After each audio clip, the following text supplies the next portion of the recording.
Someone asks what you want to do this weekend, or where you would like to eat, or which movie you would choose if the choice were entirely yours. And suddenly, there is nothing. Not a hidden answer you are refusing to say, not a strong preference you are politely covering up, just a strange blank where an answer seems as though it should be. So you look around. What does everyone else feel like doing? What would be easiest? What will keep the mood pleasant? You say, I don't mind, or whatever works for you. And you mean it as far as you can tell. Then someone asks a bigger version of the same question. What do you want from this next chapter of your life? What would make you happy now? And the blank becomes frightening. Because not knowing where to have lunch is one thing. Not knowing what you want from your own life can feel like evidence that some essential part of you has disappeared. But it may not have disappeared at all. If you have spent years noticing what other people need, anticipating reactions, smoothing tension, or fitting your plans around the people you love, your attention has had a great deal of practice moving outward. It can become so fast that you check the room before you check yourself.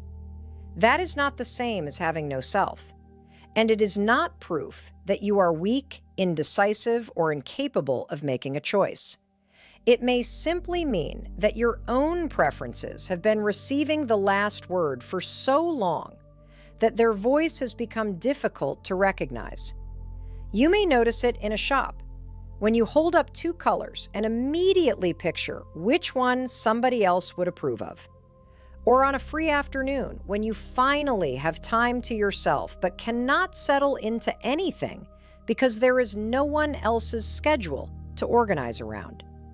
The freedom you thought you wanted can feel oddly uncomfortable when you have spent so long using other people as the coordinates. There is a difference between being generous and disappearing from every decision.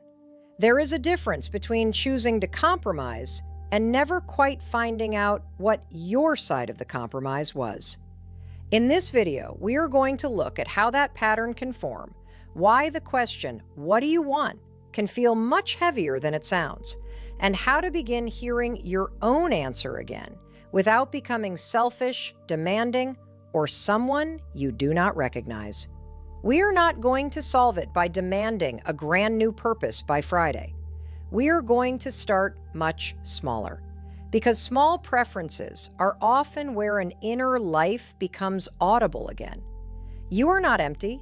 You may simply be out of practice hearing yourself before everyone else. For some women, this outward attention started early. Maybe the emotional weather at home mattered. You learned who was tired, who was worried, who might become upset, and what version of you made the day go more smoothly.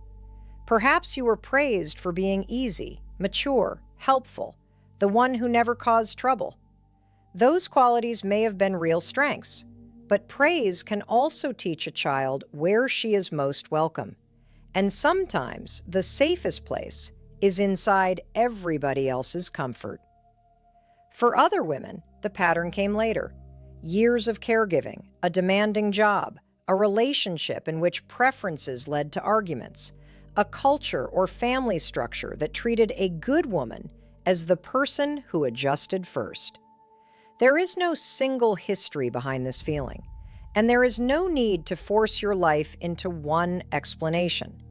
What matters is the repetition. Each time a preference creates extra work, disappoints somebody, or changes the plan, it can begin to feel less like information and more like a demand. You stop asking, what would I enjoy? And start asking, is this important enough to inconvenience anyone? Often, the answer becomes no before the preference is even fully formed. Sometimes, nobody is actively asking you to do this anymore. The people around you may be perfectly willing to hear an honest answer, But the old calculation can continue by itself. Who might be disappointed? Whether the choice is worth discussing, and how quickly you can make the question disappear. A strategy can outlive the situation that taught it to you. That response was not necessarily foolish. It may have protected connection. It may have helped a household function. It may have allowed you to care for people who genuinely needed you. It may have been a form of intelligence. The problem is not that you learned how to accommodate. The problem comes when accommodation is the only move that still feels available. After enough years of saying, "I don't mind," the sentence can become automatic. You may stop noticing the tiny moment before it, the moment when one option felt lighter, warmer, more interesting, or simply more like you. And because the signal is quiet, you may assume it was never there. This is also why advice to just choose yourself can feel so unhelpful. The obstacle is not always permission in the obvious sense. Sometimes you cannot choose yourself because you have become unfamiliar with the sensation of preference. You are being asked to follow a voice you have trained yourself not to interrupt anyone else with. Caring about other people's needs is not the problem. Love includes adjustment. Families require compromise. But healthy compromise begins with two pieces of information: what matters to them and what matters to you. If their answer must arrive before yours can even exist, that is not a balanced decision. It is an old sequence, and sequences can be changed, one small choice at a time. When your own preference is hard to hear, even ordinary decisions can become exhausting. You ask 3 people what they think. You read every review. You imagine every possible reaction. Then you choose the option least likely to disrupt anyone. From the outside, that can look thoughtful. Inside, it may feel like you are never present in the decision. Sometimes resentment appears later, not because the restaurant was terrible or the holiday plan was unfair, but because a part of you knows it was consulted too late. Sometimes there is no resentment at all, only a flatness, a sense that one choice is much like another because none of them feel connected to you. Then the question, "What do you want?" starts to sound like an exam. You believe you should have a polished answer, a passion, a 5-year plan, a completely new identity. The pressure makes the signal even harder to hear. So let us reduce the pressure. A preference is not a life contract. It is not a demand that everybody cooperate. It is not evidence that you are entitled to get your way. It is simply information about your present experience. You can prefer the window seat and still give it to someone who needs it. You can want a quiet evening and still decide to attend the celebration. The difference is that you know you made a compromise. Your own answer was allowed into the room before the final choice was made. This is where preference and permission can become tangled. You may believe you do not know what you want, when in fact you know, but are waiting for proof that the answer is acceptable. Notice the difference between "I have no preference" and "I do not yet feel comfortable having this preference." They can feel almost identical, but they ask for different kinds of care. Your preferences are quiet, not gone. Think of an inner compass near a room full of speakers. The compass has not stopped working. The outside signal has simply become louder, faster, and more familiar. You do not repair the compass by yelling at it. You lower the noise long enough to notice where it points. At first, the answer may be uncertain. It may change. You may choose something and discover you do not like it. That is not failure. That is contact. You are gathering information about a person you have been responsible for all along, but may not have been listening to closely. You do not need to defend every preference. You do not need to turn it into a boundary or announce it to the family. Some answers can remain private while you learn their sound. The goal is not to stop caring about other people. It is to become one of the people whose experience you are capable of noticing. If the question, "What do I want from my life?" makes your mind go blank, make the question smaller, much smaller. Would I rather sit somewhere warmer or cooler? Do I want music or quiet? Would I like to leave now or stay 10 more minutes? Which mug do I reach for when no one is watching? These choices may seem trivial.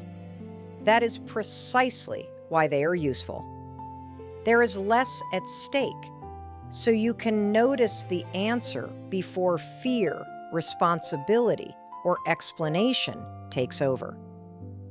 Next, try answering yourself before you check the room. You do not have to say the answer aloud. Give yourself 5 quiet seconds. Notice which option has a little more energy in it, or which one produces a small sense of relief. Your body is not a perfect truth machine, and every sensation does not need to become a decision. But tension, ease, interest, and reluctance can be useful pieces of information when you treat them as clues rather than commands. Then practice one uncomplicated sentence. I would rather, not it doesn't matter, but, not only if everybody else agrees, just a complete sentence, even if you say it privately at first. The next step is to separate preference from outcome. You are allowed to prefer one thing and choose another. Maybe you want to stay home, but you attend because this event matters to someone you love. When you name both truths, care becomes a choice instead of evidence that you had no answer. You can say, I would rather rest tonight, and I am choosing to go for an hour. That sentence keeps you inside your own life while still making room for somebody else. Try collecting one preference a day for a week. No dramatic declarations. Notice the chair, the route, the flavor, the pace, the amount of conversation, the time you like to wake up when the day is yours. You are not building a case. You are rebuilding familiarity. Some preferences will be inconsistent. Some will surprise you. You may discover that you no longer enjoy something you chose 20 years ago, or that you want more solitude than you expected. You are allowed to learn without immediately reorganizing your life around every discovery. And if another person's disappointment appears, remember that disappointment is not always proof that you made a harmful choice. Sometimes it is simply what happens when two real people have two real preferences. Your work is not to win every decision. It is to stop disappearing before the decision begins. If you would like a simple place to start, leave one small preference in the comments. Tea or coffee, morning or evening, company or quiet. You do not need to explain it or make it reasonable. Just let the answer exist. You do not need a new identity. You need enough quiet to hear the one that kept making room for everyone else. And when you begin to hear her, do not rush her. Let one honest, ordinary choice be enough for today.